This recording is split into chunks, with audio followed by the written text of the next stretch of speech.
right, music fans, welcome back. It is me, Harmless Dave, here, doing what I normally do, and that's talk about real music in real time for real people, just like you right there, and just like me right here. Neal Schon has found a way around the Journey Corporation in many ways here. First, you've got Journey Through Time. You know, Journey Incorporated, no deep cuts. Hey, stick to the playlist. Whoa, you're straying off course. Nobody wants to hear these deep tracks, except the people. Now, I get this. Someone will say, well, you know, Dave, Neal's not playing stadiums, and if he played stadiums, he probably wouldn't be able to fill them up.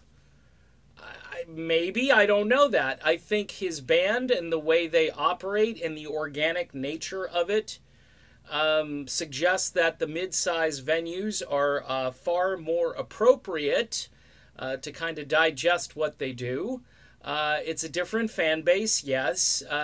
You know, this band is out on the road and they're touring all by themselves, so they don't have, you know, a double bill to be a part of.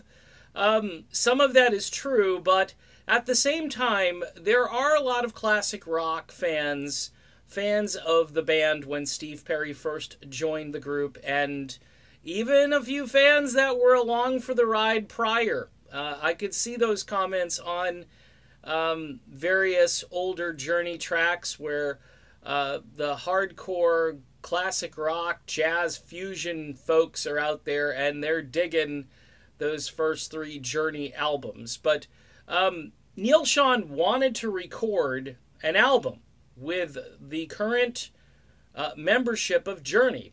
He's been wanting to record an album, I've heard, for about 3 or 4 years. And he gets rebuffed, and in one interview I heard the guy who was up until fairly recently kind of neutral or against it say, well, you know, albums cost a lot of money to make, and there's not a whole lot of, you know, payback for those albums once they're released. Number one, we're talking about Journey. I guess he's referencing the Eclipse album that came out in 2011. So it's been 8 years since Journey had product for their loyal fans. Now you may say, well, everybody's kind of done with, you know, new music from older bands. It doesn't do all that well. Well, check out the number of views the Whitesnake video has right now, the brand new song Shut Up and Kiss Me, which is kind of a yes song. I mean, it's all right. It's a good song, but vocally it's meh. You know? I don't know if I said that right. Is it meh? Anyway, David Coverdale. But Coverdale, hey, he puts on a good show and people want to hear and see him. And there's a market. It's so 500,000, 600,000 views right now and climbing. Does that convert to album sales? To some degree. And folks, you got to remember, over in Europe, where they still like melodic rock, a new Journey album would go over. It would work over there, especially if, you know, you sat down and you created an album of really classic sounding Journey music. I think there would be a market for it. Well, Neal has got his buddy Marty Fredrickson working on new material, which will probably become a Journey Through Time album. Now, keep in mind, not to throw a little bit of a controversial wrench into this, this material might actually become a Journey album. It could.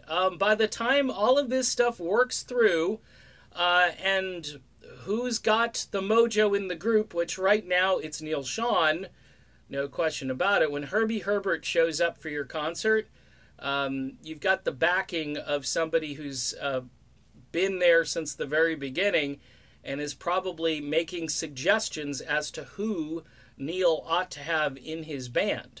Funny thing is, the guy who was saying that there's, you know, not a market for new music is cranking out solo albums virtually every year, and I don't think anybody is buying those solo albums because, quite honestly, they're not that great. You know, just throwing it out there. So, in any event, a Journey album with Arnell or with Dean or with whoever might actually sell a few copies. And Neal Schon's wanted to record, and I think Journey at this stage in their career. Look, right after the Hall of Fame would have been a perfect time to record and release new music. You know, everybody else does that. Hey, hit while the iron's hot and so forth.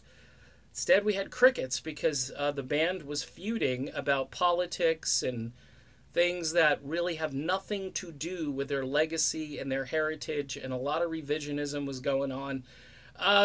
You know, I've kind of, you know, tamped down on commenting on this situation, but I'm really happy that Neal has found a writing partner. He's found a singer, Dean Castronovo. He's reunited with his old pal, Greg Raleigh. I mean, life couldn't really be better right now for Neal Schon and true fans of the legacy of this group. So we'll see. All I know is that there is new music in the works, and Neal has found his way around the corporate beast to create once again. All right, done. Be back soon. See you then.